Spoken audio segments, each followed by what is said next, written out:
목사님 설교 구독, 좋아요 눌러주세요. 목사님 설교 구독, 좋아요 눌러주세요.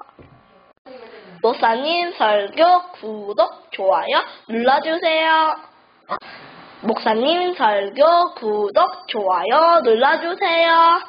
감사합니다.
주 안에서 항상 기뻐하라.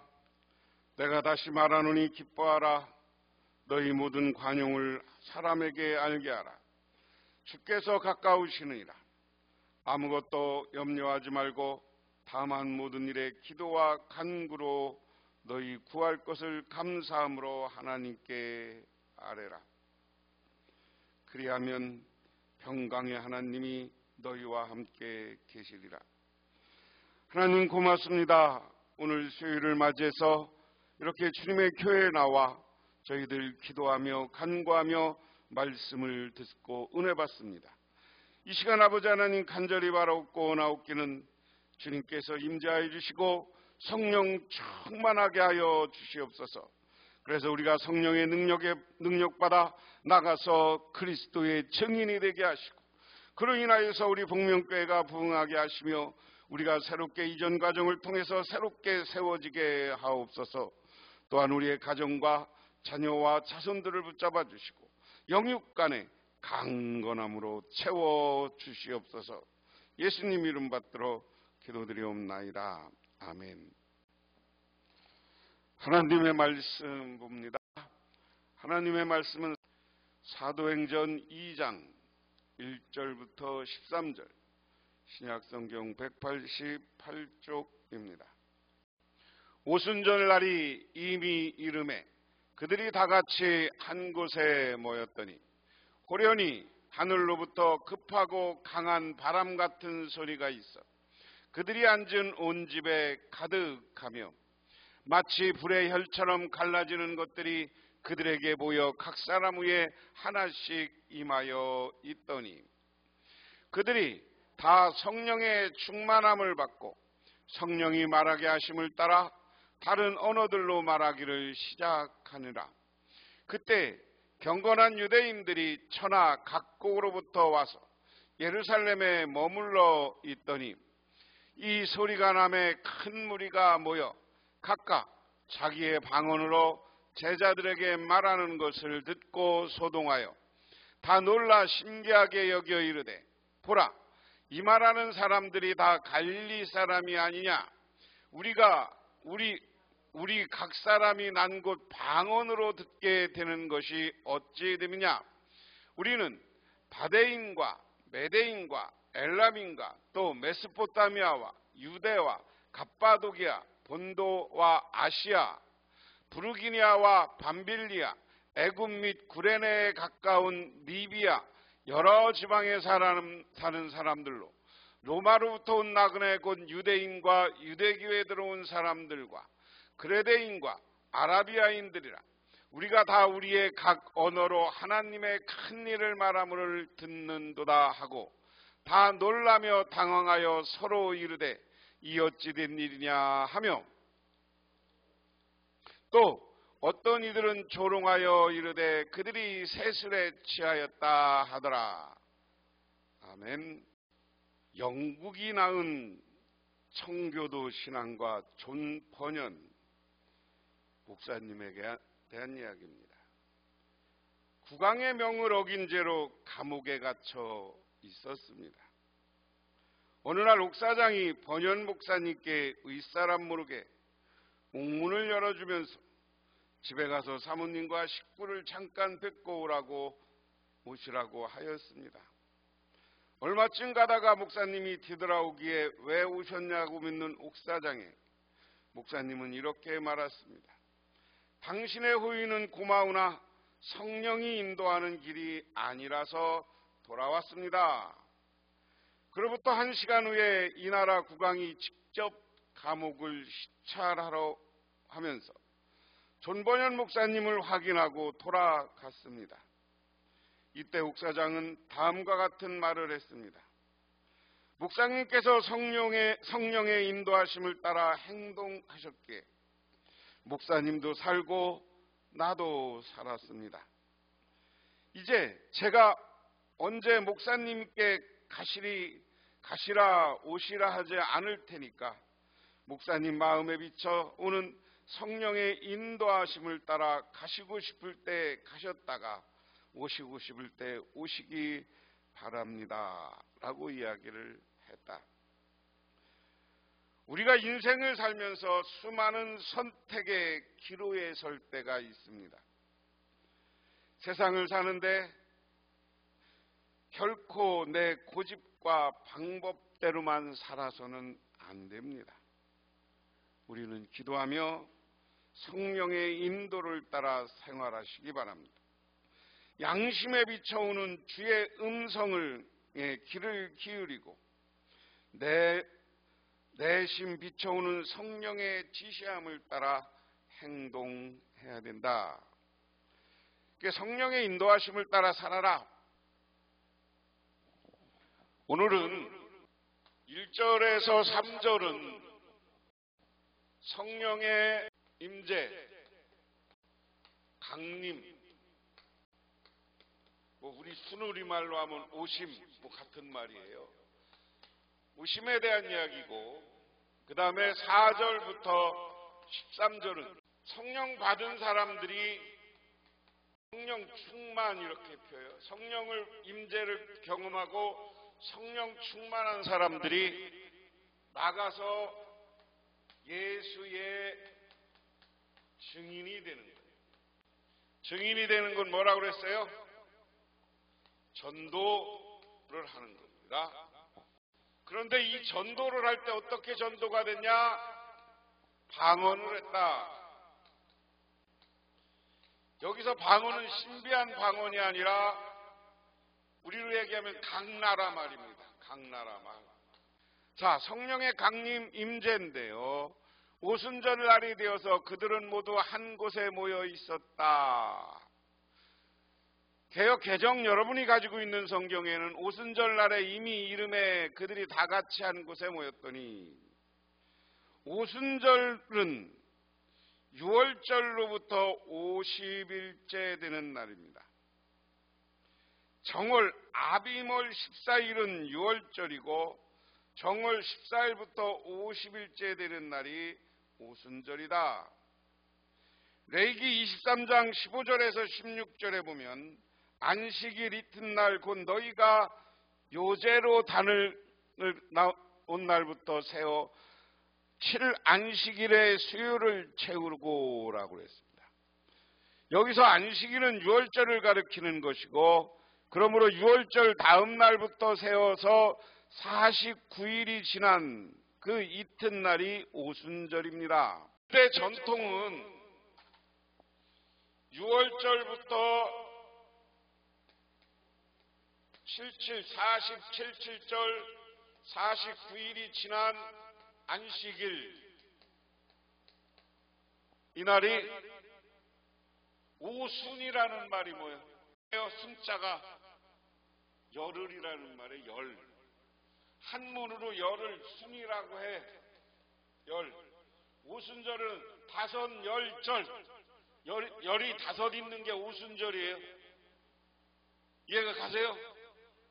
오순이라는 말이 열흘이 5개라는 얘기예요. 50일이라는 말이에요. 그러면 이건 유대인들이 섬기던 절기입니다. 그럼 우리 기독교인들은 어떻게 절기했어요? 예수님이 부활했어요. 부활한 게 언제예요?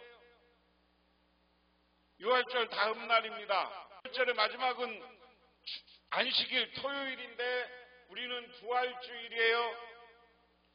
거기서 77, 40일을 지난 다음 하루가 지나면 주일이 되는 겁니다. 그래서 우리는 이때 오순절을 성령 강림절로 지키는 겁니다. 이거 이해가 가셔요? 오순절이 되면 다시 성전에 모여서 예배드리는 77절 명절이 있었단 말이에요. 그때 다시 예루살렘으로 모여든 거예요. 그래서 이 사람들이 다 예루살렘 오순절이 되어서 그들이 한 곳에 모였다. 그때 갑자기 하늘에서부터 세찬 바람이 부는 듯한 소리가 나더니 그들이 앉아있는 온 집안에 가득 채웠다. 그러니까 여러분 개역성경에는 호련히 하늘로부터 급하고 강한 바람 같은 소리가 있었다. 여기서 하늘로부터는 하나님께라는 겁니다. 즉 거룩하고 성결한 곳으로부터 성령님이 오셨다 하는 겁니다. 그래서 오늘 예수님이 승천한 다음 오순절에 강림한 성령이 어떤 성령이신가 하는 겁니다.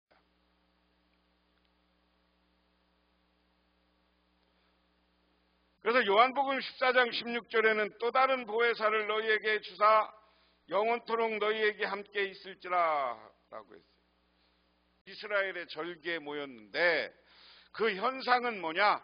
갑자기 하늘로부터 강한 바람 같은 것이 불었다.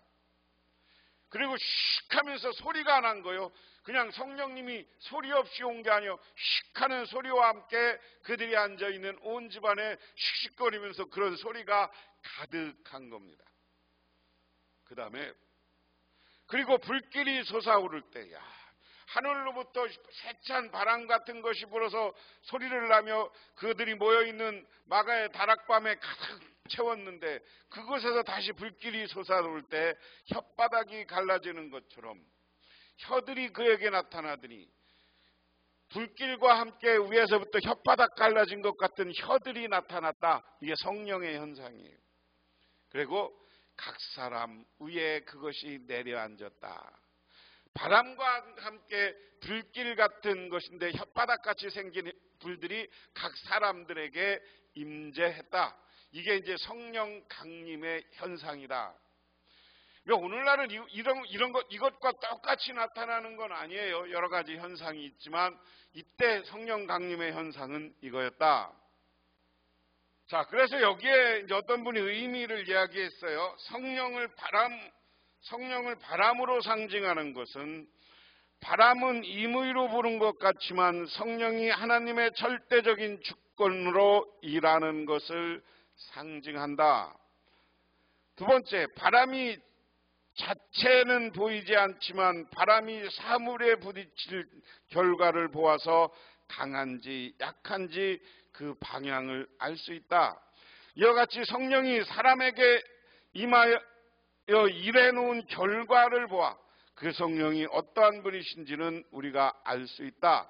급하고 강하다는 것은 성령의 능력이 강하고 하시는 일이 급속하게 진행된다는 뜻이다. 그 다음에 불길이 솟아올 때 혀같이 갈라지는 것, 성령의 역사가 불과 같이 뜨거운 것을 말한다. 성령이 우리의 마음을 뜨겁게 하여 주신다는 뜻이다. 그래서 첫 번째, 하나님은 뜨거운 사랑의 마음이고 이 성령이 불 같다는 건 선을 사모하는 뜨거운 마음, 진리를 사모하는 뜨거운 마음, 성경 말씀대로 순종하고자 하는 뜨거운 마음, 예수 그리스도를 따라 살고자 하는 뜨거운 마음, 예수 그리스도를 닮아가자 하는 뜨거운 마음, 천국을 앙모하고 살고자 하는 뜨거운 마음을 성령이 주신 것이다 라고 이야기했습니다.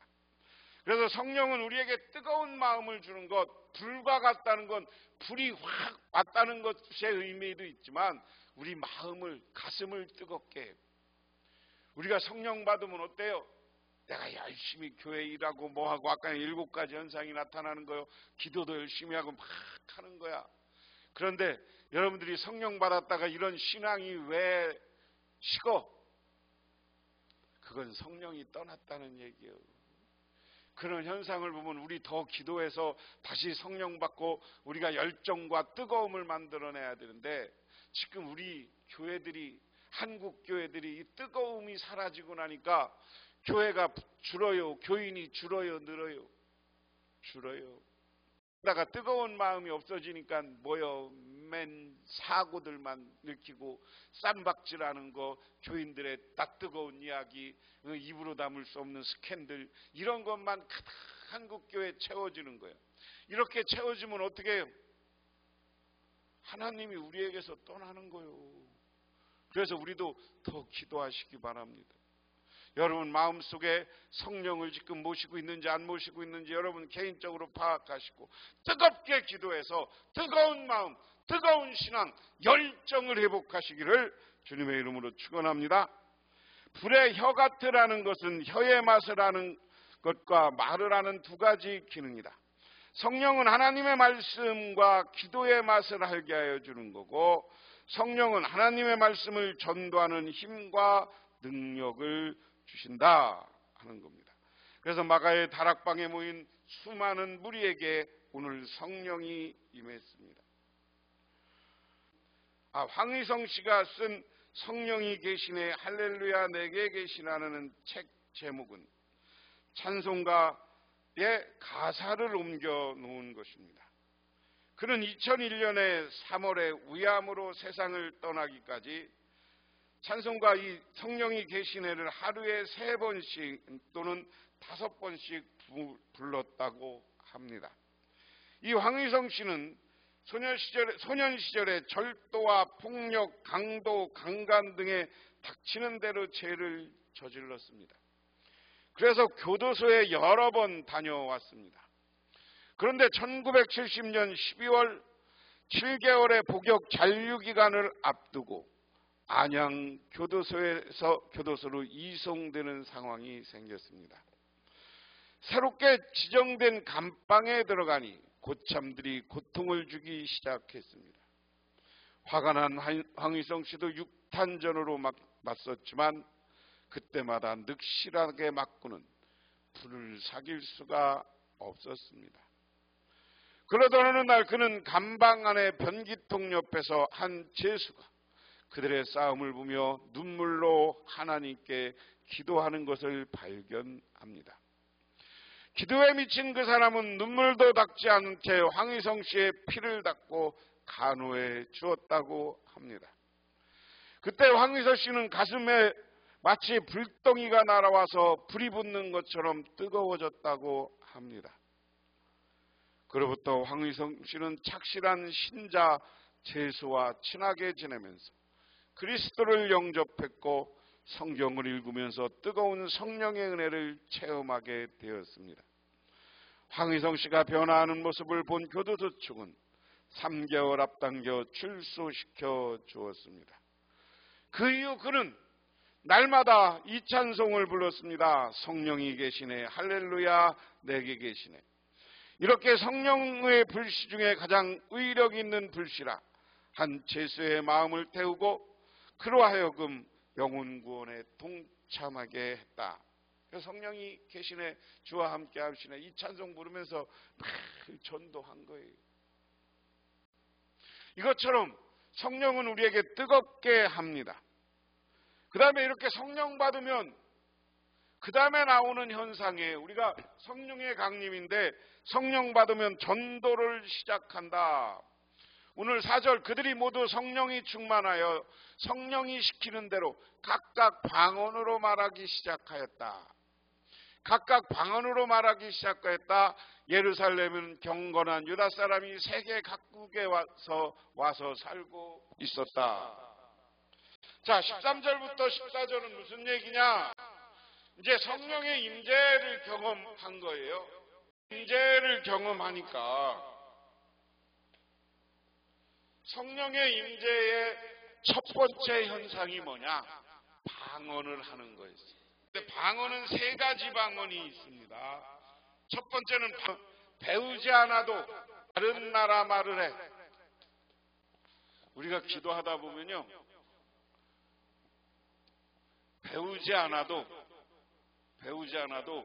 미국 말을 하고 다른 나라 말을 하는 경우가 있다. 이해가 가시죠? 그 다음에 두 번째, 우리가 요즘 많이 기도하다 하는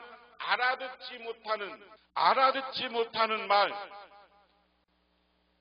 여러분, 기도하다가 방언, 요즘 교회에서 나타나는 방언들이에요.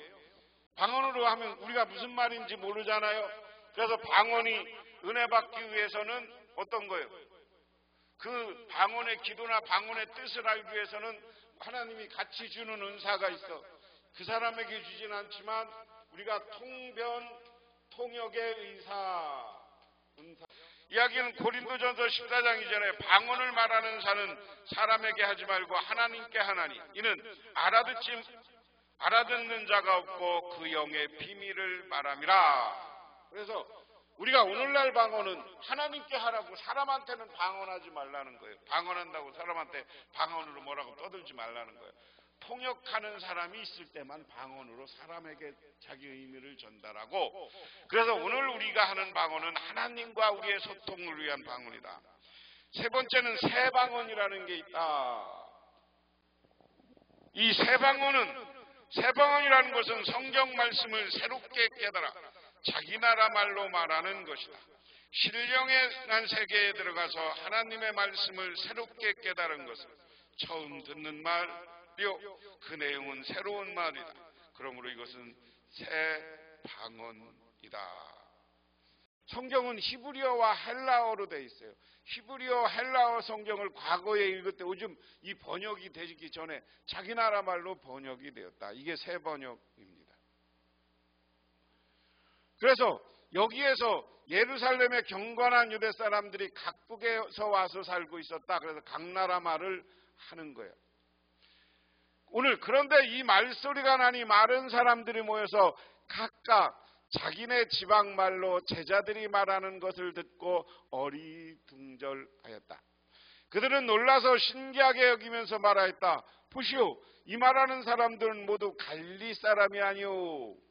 여기 이 말이 중요해요. 자기 나라 말로 해. 세계에서 다른 나라에서 다 왔는데 자기 나라 말을 하는데 이 사람들은 갈릴리 사람들이야. 갈릴리 사람들은 어떤 사람들이라고 그랬어요? 정상적으로 공부한 사람들이에요? 아니에요? 갈릴리는 이스라엘의 북부 지역인데 갈릴리 바다를 중심으로 하는 어부들이 있었어요. 그리고 갈릴리 주변은 좀 습기가 있고 여기는 그 산이 있어서 여기 농사를 짓니다. 농사를 짓는데 무슨 농사를 짓겠어요? 밀농사, 그리고 또 뭐예요? 제일 유명한 게 올리브 농사, 그 다음에 포도가수원이 많아요. 밀농사 짓는 데도 이제 광야 같은 데 조금 있고 포도가수원이 많아요. 그런데 옛날에 농부나 이 사람들이 정상적인 공부를 안 했잖아요. 왜? 농사는 옛날에 글을 몰라도 해. 그래서 갈릴리 사람들이라는 것은 저 촌놈들, 못 배운 놈들, 글을 모르는 놈들, 이 생각이 여기에 표현되어 있는 거예요. 야, 그런데 못 배운 애들인데 다른 나라 말을 배울 기회가, 농사 짓다 보면 다른 나라 말을 배울 기회가 있어요, 없어요? 이 갈릴리 사람이라는 것은 갈릴리 그런 이야기야. 그러니까 갈릴리 사람들이 어디 다른 데 경험한 것도 없는 거야. 다른 나라 사람하고 접촉해 본 것도 없는 거예요. 이 시대는 갈릴리 사람들은 외국인 접촉 경험도 별로 없는 거고요. 아주 없다는 건 아니고. 그리고 글과 다른 나라 말을 배울 기회도 없었는데, 야, 얘들이 어떻게 우리가 한 말을 하냐. 그런데 우리가 저마다 태어난 지방말로 듣고 있으니 어찌 된 일이냐. 자, 그러면서 이제 여기가 이 사람들이 어디서 왔나를 쓰는 거예요. 우리는 바데 사람과 메데 사람과 엘람과 메대는 메소포타미아 저쪽 페르시아 이스라엘 쪽이고요. 지금 터키 쪽이고요. 엘람 사람과 메소포타미아와 유대와 갑바도기아는 터키 중부 지방입니다. 본도 아시아는 터키에서 지금 위쪽입니다. 부르기아와 밤빌라와 이집트와 구레네 근처 리비아의 여러 지역에 사는 사람이고, 또 나그네로는 머물고 있는 노마 사람과 유대 사람과 유대교에서 개종한 사람과 크레다트 사람과 아라비아 사람인데, 우리는 저들이 하나님의 큰 일을 방언으로 말하는 것을 듣고 있소. 할렐루야. 오늘 성령이 임하니까 그들에게 방언의 능력을 줬어요. 방언의 능력을 주는데 이들이 한 말은 뭐라는 거예요? 하나님의 놀라운 능력이 나타난 것, 예수 그리스도의 이 땅에 오심과 예수 그리스도의 부활과 승천을 이야기하는 거예요. 그걸 전도했다는 거예요. 사람들은 모두 놀라 어쩔 줄 몰라서 이게 도대체 어떤 일이요 하면서 서로 말하였다. 할렐루야. 충격인 거예요. 그런데 여기에서 이 말을 듣고 사람들이 예수를 믿기 시작하는 거야. 많은 사람들이 바뀌어졌고, 그 다음에 베드로가 설교할 때만 하루에 3,000명씩 교인이 늘어나고, 그건 이제 다음 시간에 하겠습니다만, 그런 놀라운 기적이 나타나는 거예요. 왜? 촌놈들이 외국말로 해. 그런데 더러는 조롱하면서 그들이 세수레체였다고 말하는 사람이 있었다. 그는 뭐라 그러냐? 야, 저 새끼들 말하는데 이상한 말 하잖아. 우리 말하는 게 술 취한 놈인가 봐. 술 취해서 중언부언 하는가 봐. 이건 뭐예요? 잘 보세요. 앞에는 모든 놀라 어쩔 줄 몰랐다. 도대체 이게 무슨 일이냐 한 사람들은 그때부터 예수에 대한 관심을 갖고 예수를 믿는 거야. 그런데 이렇게 조롱하고 저놈들 술 취한 놈들이야 이러고 있는 놈들은 예수를 받아들이는 거야? 안 받아들이는 거야? 안 받아들이는 거야. 오늘 예수를 증언했지만 그곳에는 두 가지 현상이 있는 거예요. 방언으로. 그 당시 아까 그것을 지도로 보면, 아까 아시아는 여기고요, 갑바도키아는 여기고요, 본도는 여기고요, 갈라디아는 여기고요, 리비아와 구레네는 애국과 이쪽을 이야기하는 거고요, 아라비아 사람, 수리아 사람은 여기를 이야기하는 거고요, 그 다음에 이쪽 마게도니아, 그 다음에 메대는 여기를 이야기합니다. 이쪽 전 지중해 주변에서 지금 이쪽 예루살렘으로 몰려 들어온 거예요. 그러니까 여기도 가면 다 나라가 달라. 그래서 말이 다 달라. 그런데 여러 나라 말로 갈릴리 사람인 듯 예수님의 제자들이 예수를 증언하고 있었다 하는 거다. 그래서 여러분과 저도 하나님 앞에서 쓰임받는 사람이 돼야 돼. 성령 충만한 사람이 돼야 돼. 미국에서 지금부터 한 100년 전에 무디 선생이 유명해졌을 때 이야기입니다. 잘 아는 것처럼 이 무디는 신학을 하고 목사가 아니었어요. 그런데 그분이 성령을 받았으니까 각종 부흥 집회에 무디를 모셔가는 거예요. 그런데 어느 지방, 우리로 얘기하면 노예서 연합 집회를 하는데 무디를 강사로 하자 그랬어요. 그러니까 젊은 목사가 딱 이러다니, 아니 배우지도 못한 우리 무디를 꼭 데리고 와야 됩니까? 성령 받은 사람이 무디뿐이랍니까? 무디가 성령을 독점했습니까? 이러더래. 그러니까 나이 많은 목사가 싱긋 웃더니, 무디가 성령을 독점한 게 아니라 하나님의 성령이 무디를 통해서 독점적으로 일하는 거네. 그러니까 그 성령이 무디를 통해서 일할 때는 그 무디가 일하게 둬야 된다는 이야기예요. 여러분, 이야기는 뭐냐면 우리가 오늘 본문처럼 성령 충만함을 받으시기를 바랍니다. 성령 충만함을 받고 하나님께 영광 돌리고 예수의 증언자가 되면 성령이 여러분들을 계속해서 사용하는 거야. 그래, 여러분들을 높여주고 여러분들을 사용해주고 여러분들에게 은혜 베풀어주고, 그것 때문에 여러분과 여러분의 자녀들과 후손들이 하나님 나라의 축복을 받게 되는 줄 믿으시기 바랍니다. 기도하겠습니다. 하나님 아버지 고맙습니다. 이 시간 아버지 하나님의 은혜를 기억하며 성령이 임재하여서 성령 충만한 사람들이 아버지 하나님 방언으로 예수 그리스도를 증언했습니다. 우리에게 성령 충만함을 주셔서 우리도 세상에 나가 예수 그리스도를 증언할 때 놀라운 기적과 역사가 나타나고, 이로 인하여서 우리 복명교회가 부흥하고 성장하는 교회가 되게 하옵소서. 예수님 이름 받들어 기도드리옵나이다. 아멘. 지금은 우리를 죄 가운데 구원해 주신 우리 주 예수 그리스도의 은혜와 온 우주를 창조하신 성부 하나님의 사랑하심과 우리 삶 가운데 찾아오셔서 우리를 이끌어가시는 성령님의 인도하심, 오늘 주님께 나와 기도하고 간구하고 들어가는 우리 복명교회 모든 성도님들과 그 가정 영원토록 함께 하옵시기만을 간절히 축원하옵나이다.